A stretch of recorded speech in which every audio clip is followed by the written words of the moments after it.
IVS ఈరోజు మనము అధ్యాపన శాస్త్రం B.Ed గణిత శాస్త్ర బోధన అభ్యసన శాస్త్రం 2 తెలుగు మరియు సంస్కృత అకాడమీ ఆంధ్రప్రదేశ్ వారి బుక్ అండి. ఇందులో మనము 3వ అధ్యాయం మదింపు మూల్యాంకనంలో ఉన్నాము. అందులో ఇంపార్టెంట్ టాపిక్ CCE గురించి చెప్పుకుంటున్నామండి. అభ్యర్థులు దయచేసి వీడియో నచ్చితే సబ్స్క్రైబ్ చేసుకొని మీ ఫ్రెండ్స్కి షేర్ చేయండి, అలాగే ఒక లైక్ ఇవ్వండి. Thank you. నెక్స్ట్ చూడండి, వీడియోకి వెళ్తున్నా.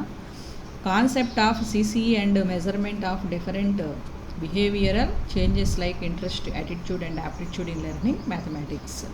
గణిత అభ్యాసనలో వివిధ ప్రవర్తన మార్పుల మాపనం, అభిరుచి, వైఖరి, సదసామర్థ్యం చాలా ఇంపార్టెంట్ అండి. ఇది DSCకి ఈ టాపిక్ వచ్చేసి, కావున జాగ్రత్తగా చూసుకుంటూ వెళ్ళాలి. Continuous comprehensive evaluation. మోసపోసిన సాంప్రదాయక బోధనా విధానాలు, యాంత్రికమైన బోధనా వ్యూహాలు పిల్లల్లో పరీక్షల పట్ల తీవ్రమైన ఆందోళన కారణమవుతున్నాయండి. ఈ పరిణామాల నేపథ్యంలో పాఠశాలలో నేర్పుతున్న చదువుల్ని జాతీయ విద్యా ప్రణాళిక చట్టం NCF నేషనల్ కరికులం ఫ్రేమ్ 2005 నిశితంగా విమర్శించింది. పిల్లల అవసరాలకు, ఆకాంక్షలకు సంబంధం లేని పాఠ్యాంశాలు, జీవిత అన్వయానికి నోచుకోలేని బోధనా పద్ధతులు పిల్లలపై కలిగిస్తున్న ఒత్తిడి భవిష్యత్తులో సమాజం మీద తీవ్రమైన ప్రభావాన్ని చూపుతుందని, ఈ ధోరణిని తక్షణం సంస్కరించుకోవాల్సిన సమయం ఆసన్నమైందని హెచ్చరించింది. చదువు అంటే తరగతిలో ఉపాధ్యాయుడు పాఠ్యపుస్తకం నుండి వినిపించే సమాచారాన్ని మౌనంగా వినడం కాదని, విభిన్న కృత్యాల్లో పాల్గొంటూ తమ అనుభవాలను జోడించుకుంటూ సొంతంగా జ్ఞానాన్ని నిర్మించుకోవడం అని స్పష్టంగా సూచించింది. Practical knowledge important, bookish knowledge important కాదని చెప్పిందనమాట. మూల్యాంకనం పేరిట నిర్వహించే పరీక్షలు పిల్లలు ఎంత ఎక్కువ సమయాన్ని గుర్తుపెట్టుకోగలుగుతున్నారు అనే అంశం మీద మాత్రమే ఆధారపడుతున్నాయి. అంతే కదా, ఎంత ఎక్కువ సమయాన్ని గుర్తుపెట్టుకున్నాము. ఇప్పుడు ఒక లెసన్ ఉందనుకోండి, అది ఒక మంత్ 1 మంత్ లేకపోతే 2 months అంతకంటే తర్వాత మర్చిపోతారు. అలా ఎంత ఎక్కువ సమయాన్ని గుర్తుపెట్టుకోగలుగుతున్నారు అంశం మీద మాత్రమే ఆధారపడుతున్నాయి తప్ప పిల్లలు ఏ సామర్థ్యాలు ఎంతవరకు సాధించారో తెలుసుకోవడానికి ఈ పాఠశాల అవసరమైన అంశంగా గుర్తించడం లేదు. మూల్యాంకన ప్రధాన ఉద్దేశం అసలు ఏంటి అంటే విద్యా లక్ష్యాల సాధనగా ఉండాలి తప్ప మార్కులు, ర్యాంకులు కాదని స్పష్టం చేసింది. జీవవాద మూలాల నుండి, నిజ జీవితాల నుండి బోధనా పద్ధతులను ఎన్నుకోవాలి. ప్రస్తుతం మూల్యాంకనం అనే పదం పరీక్షలకు ప్రత్యామ్నాయ పదంగా మారింది. పిల్లలు నేర్చుకున్న సమాచారాన్ని ఎంతవరకు గుర్తుంచుకోగలరన్న సామర్థ్యంపై ఆధారపడి పరీక్షలు నిర్వహిస్తూ ఉన్నారు. పాఠశాలలో జరిగే బోధనాభ్యసన ప్రక్రియలు జ్ఞానానికన్నా సమాచారానికి ఎక్కువ ప్రాధాన్యతనిస్తున్నట్లుగానే పరీక్షలు కూడా బట్టి విధానానికే పరిమితమైపోయాయి. దీనివల్ల పిల్లలు తీవ్రమైన ప్రెజర్, ఒత్తిడి, వ్యాకులత, ఆందోళనకు గురవుతున్నారు. కాబట్టి పరీక్షా విధానంలో సంస్కరణలు అత్యంత కీలకమైన అవసరం అని చెప్పి రాష్ట్ర ప్రణాళిక పరిధిపత్రం 2011 అనేది ప్రతిపాదించింది. శారీరక, మానసిక, సాంఘిక, ఉద్వేగ వికాసాలన్నింటినీ ఎప్పటికప్పుడు సమగ్రంగా, నిరంతరంగా మాపనం చేయాలి. ఇలా చేయడం వల్ల పిల్లవాడిని అన్ని కోణాలు అర్థం చేసుకోవడానికి వీలు కలుగుతుంది. రాత పరీక్షలకి కాకుండా సామర్థ్యాధారితంగా విద్యా ప్రమాణ సాధనను పరిశీలించేదిగా మూల్యాంకనం అనేది ఉండాలి. ఓరల్ టెస్ట్కి కూడా స్థానం ఉండాలి. తర్వాత విద్యార్థి తన భావాలను వ్యక్తీకరించడానికి, ఆలోచనలను వ్యక్తీకరించడానికి, సొంతంగా రాయడానికి అవకాశం కల్పించే విధంగా పిల్లల నైపుణ్యాలను, విశ్లేషణ శక్తిని, సృజనాత్మకతను, క్రియేటివిటీని మాపనం చేసేందుకు అనువుగా ఉండాలని APSCF 2011 చెప్పింది. విద్యా హక్కు చట్టం 2009 కూడా పిల్లలు శారీరక, మానసిక, సాంఘిక, ఉద్వేగ వికాసాలకు తోడ్పడేలా పాఠశాలలో అభ్యసన అనుభవాలు కల్పించాలని, తరగతికి నిర్ధారించిన సామర్థ్యాలను సాధించడం అవసరమని చెప్పిందుకు ప్రభుత్వాలు, ఉపాధ్యాయులు బాధ్యత వహించాలని సూచించింది.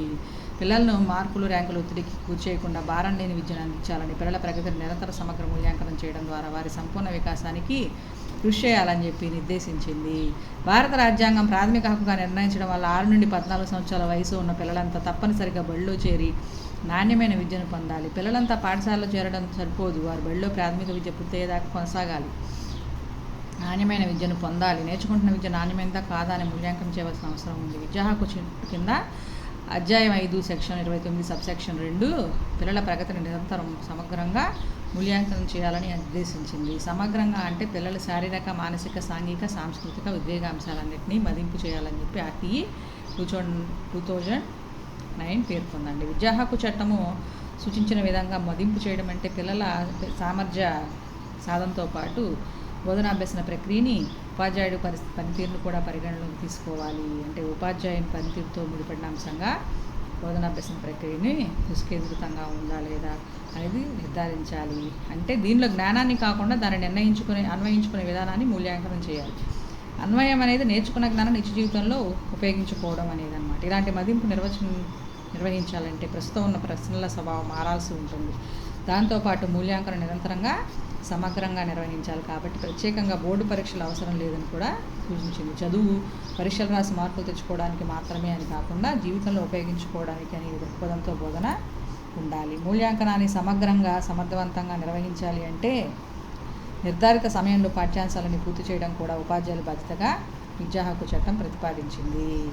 ప్రతి విద్యార్థి నేర్చుకునే సామర్థ్యాన్ని అంచనా వేసి దానికి ఆధారంగా అదనపు బోధన అందించడము, తర్వాత వారు తల్లిదండ్రులు సంరక్షణ సమావేశాల వారి ప్రగతిని ప్రదర్శించాలని కూడా సూచించింది.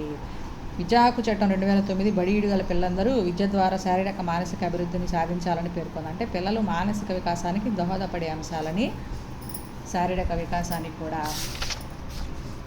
దోహదపడే అంశాలని సమన్వయం చేసి పాఠశాలలో బోధన జరపాలని తెలుస్తుంది. బోధనకు అనుకూలంగా మదింపు సాధనాలు విధానాలు కూడా ఉండాలి. కాబట్టి పిల్లలు శారీరక మానసిక ఉద్వేగ అంశాలన్నింటినీ మదింపు చేయాల్సిన అవసరం ఉంది. మదింపు ఏవో కొన్ని సందర్భాలకే పరిమితమైనప్పుడు, యూనిట్ టెర్మినల్ పరీక్షల రూపాల్లో ఉన్నప్పుడు శారీరక మానసిక ఉద్వేగ వికాసాన్ని మదింపు చేయడం సాధ్యం కాదు. కాబట్టి వీటిని విడివిగా కాకుండా మొత్తంగా మదింపు చేయవలసిన అవసరం ఉంటుంది. దీనికోసం ఏర్పాటు చేసిన విద్యా ప్రణాళిక వ్యూహమే నిరంతర సమగ్ర మూల్యాంకనం అండి. ఇది పాఠశాలల్లో అమలవుతున్న అంశాలన్నింటినీ మదింపు చేస్తుంది. అయితే ప్రస్తుతం మన పరీక్షల పేరుతో నిర్వహించే మూల్యాంకనం పాఠ్యాంశాలకు మాత్రమే పరిమితమైంది. కాబట్టి ఆటలు, కథలు, సృజనాత్మక కళలు, అభివృద్ధులు వంటి అంశాలను మదింపు చేయడానికి అవకాశం లేదు. ఈ యంత్రాన్ని తొలగించాలంటే సహపాఠ్య, పాఠ్య అనే విధానం లేకుండా అన్నింటినీ విద్యా ప్రణాళిక అంశాలుగా పరిగణించడం జరిగింది. కాబట్టి నిరంతర సమగ్ర మూల్యాంకనం అనేది పై విషయాలన్నింటినీ కూడా మాపనం చేసే సాధనంగా రూపొందింది. ఇందులో పదాలు అర్థం చేసుకున్నాము. నిరంతరము అనగా ఏవో కొన్ని ముందుగా నిర్ధారించిన సందర్భాల్లో కాకుండా యూనిట్ టెర్మినల్ పరీక్షలు, బోధనా అభ్యసన ప్రక్రియ ఆశాంతం పిల్లల అభ్యసన సామర్థ్యాలను మదింపు చేస్తూనే ఉండాలి. యూనిట్ పరీక్ష ఒకటే కాకుండా. సమగ్రము అంటే పరీక్షల పేరుతో పిల్లల జ్ఞాపక శక్తిని, సమాచారాన్ని మాత్రమే మదింపు చేయడం కాకుండా విద్యా ప్రణాళిక అంశాలన్నింటినీ అంటే శారీరక మానసిక ఉద్వేగ వికాసాలు, అభిరుచులు, సామర్థ్యాలు, వైఖరులను కూడా మదింపు చేయాలి. మూల్యాంకనము అనగా వివిధ మాపనాలను, సాధనాలను ఉపయోగించి పిల్లలు సాధించిన ప్రగతిని పరిశీలించి ఒక నిర్ధారణకు రావడం. మూల్యాంకనం అనేది ఒక న్యాయ నిర్ణయం వంటిది. మూల్యాంకన అభ్యసనానికి చివరన జరిగే ప్రక్రియ. మిగతాది నెక్స్ట్ వీడియోలో కంటిన్యూ చేస్తానండి. Thank you.